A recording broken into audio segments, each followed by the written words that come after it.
देख रहे हैं यूपी एक्सप्रेस, आपके साथ मैं दीपिका सिंह। चली करते हैं खबरों की शुरुआत। सबसे पहले बात करते हैं लखनऊ से बड़ी खबर की, जहां समाजवादी पार्टी कार्यकर्ताओं पर लाठीचार्ज किया गया है। विधानसभा के सामने पुलिस ने लाठीचार्ज किया है। आपको बता दें कि तेल के बढ़े दामों को लेकर तमाम जो समाजवादी पार्टी के कार्यकर्ता हैं वो प्रदर्शन कर रहे हैं और प्रदर्शन विधानसभा के सामने किया गया। पुलिस ने कार्यकर्ताओं को रोकने का प्रयास किया। इस बीच प्रदर्शनकारी नहीं माने और प्रदर्शनकारियों को पुलिस ने हिरासत में लिया है। तस्वीरें आप देखिए कि किस तरीके से विधानसभा के बाहर प्रदर्शन किया जा रहा था समाजवादी पार्टी के कार्यकर्ताओं के द्वारा, और नहीं मानने पर इन पर लाठियां भांजी गई हैं, क्योंकि इजाजत नहीं होती है विधानसभा परिसर के आसपास किसी भी तरह प्रदर्शन की।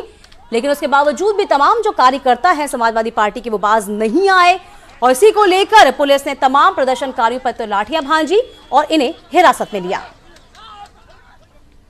तस्वीरें इस वक्त लखनऊ से हम आपको दिखा रहे हैं, एक्सक्लूसिव तस्वीरें आप देख पा रहे हैं, जहां समाजवादी पार्टी जो तमाम कार्यकर्ता हैं उन पर लाठीचार्ज किया है, उनको घसीटा गया, पीटा गया। चूंकि विधानसभा के बाहर जिस तरीके से वृद्धि पेट्रोल डीजल के दामों में हो रही है उसको लेकर ये सड़कों पर उतरे थे, प्रदर्शन कर रहे थे। और तमाम जानकारी के साथ हमारे संवाददाता अलाउद्दीन इस पूरी खबर पर बने हुए हैं। अलाउद्दीन, कितनी संख्या में प्रदर्शनकारी थे, फिलहाल क्या कुछ स्थिति? देखिए, जो सबसे वीआईपी इलाका है राजधानी लखनऊ का, लोक भवन सामने जो कि मुख्यमंत्री की ऑफिस है, बगल में विधानसभा, वहां पर यह प्रदर्शन हुआ है। मुलायम सिंह यूथ ब्रिगेड के तमाम कार्यकर्ता थे जो लोग पेट्रोल और डीजल की वृद्धि के खिलाफ जो है प्रदर्शन कर रहे थे। करीब 1 दर्जन की तादाद में तमाम कार्यकर्ता थे। इससे पहले इस वीवीआईपी इलाके में तमाम लोग ट्रैक्टर लेकर के भी आ गए और सिंबॉलिक तौर से प्रदर्शन करते हुए सरकार को जताना चाह रहे थे कि डीजल पेट्रोल के जो दाम बढ़े हैं उसका विरोध कर रहे थे। लेकिन बड़ा सवाल एक और भी है कि इस वीवीआईपी इलाके और अति सुरक्षा वाले इलाके में आखिर तमाम लोग लाल टोपियां और झंडा बैनर लेकर के और ट्रैक्टर लेकर के कैसे आ गए। एक सवाल वहां की लोकल इंटेलिजेंस पे भी जाता है कि लोकल इंटेलिजेंस आखिर क्या कह रहा था, आखिर वो हाथ पे हाथ रखे कहां बैठा था और इतना वीआईपी इलाके में इतना बड़ा मूवमेंट आखिरकार कैसे हो जाता है। हालांकि समाजवादी पार्टी के जो लोग हैं उनका अपना जो काम था उन्होंने किया, लेकिन इंटरनल स्तर पर अगर देखें तो सवाल यही है कि आखिरकार लोग प्रदर्शन आखिरकार पुलिस कर क्या रही थी। बिल्कुल, ये सवाल यही है, पुलिस आखिरकार कर क्या रही थी। चूंकि समाजवादी पार्टी के कार्यकर्ताओं ने जो करना था वो तो कर दिया, लेकिन अब उस पुलिस पर भी सवाल निशान खड़े हो रहे हैं। तमाम जो आला अधिकारी हैं उनका क्या कुछ कहना है इस बाबत? क्या उनको पहले से इसकी जानकारी नहीं थी?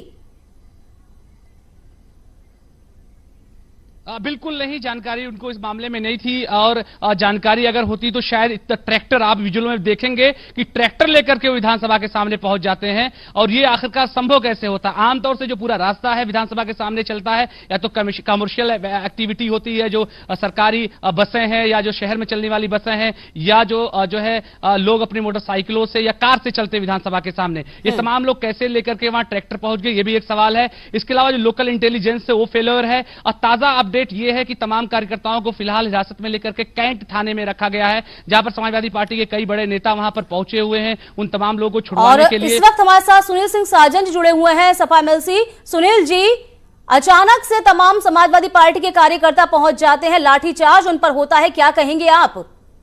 देखिए दीपिका जी, ये मामला अचानक का नहीं है। विगत 20 दिनों से लगातार केंद्र सरकार डीजल पेट्रोल पे दाम बढ़ा रही थी और आज माननीय राष्ट्रीय अध्यक्ष जी के निर्देश पर पार्टी ने जब आह्वान किया तो यूथ के चारों संगठनों के अध्यक्ष अपने साथियों के साथ जब केवल ज्ञापन देने पहुंचते हैं विधानसभा के सामने, तो ये जो जालिम सरकार है, योगी सरकार, जो अपनी नाकामी छिपाना चाहती है और केंद्र सरकार की जो लूट पर पर्दा डालना चाहती है, उसकी पुलिस लाठीचार्ज कर देती है। सुनील जी, यहाँ पर सिर्फ ज्ञापन देने नहीं पहुंचे थे, ये वीवीआईपी क्षेत्र है, यहाँ प्रदर्शन करना अलाउ नहीं होता है, कैसे एक ट्रैक्टर ट्रॉली लेके पहुंच जाया करते, ये भी तो सवाल है। हमारे खुद वहां पे संवाददाता मौके पर मौजूद थे, तमाम स्थितियों का जायजा वो ले रहे थे, तो कैसे यहाँ पर कम से कम प्रदर्शन करने की भी एक सीमा होती है। आप अपनी बात रखें लेकिन तरीके से रखें। दीपिका जी, आप अच्छा कह रहे हैं कि प्रदर्शन करने की अपनी सीमा होती है।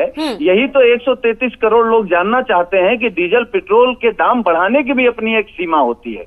आपने कभी क्या सोचा होगा कि डीजल से सस्ता पेट्रोल हो जाएगा, पेट्रोल से भी महंगा डीजल हो जाएगा?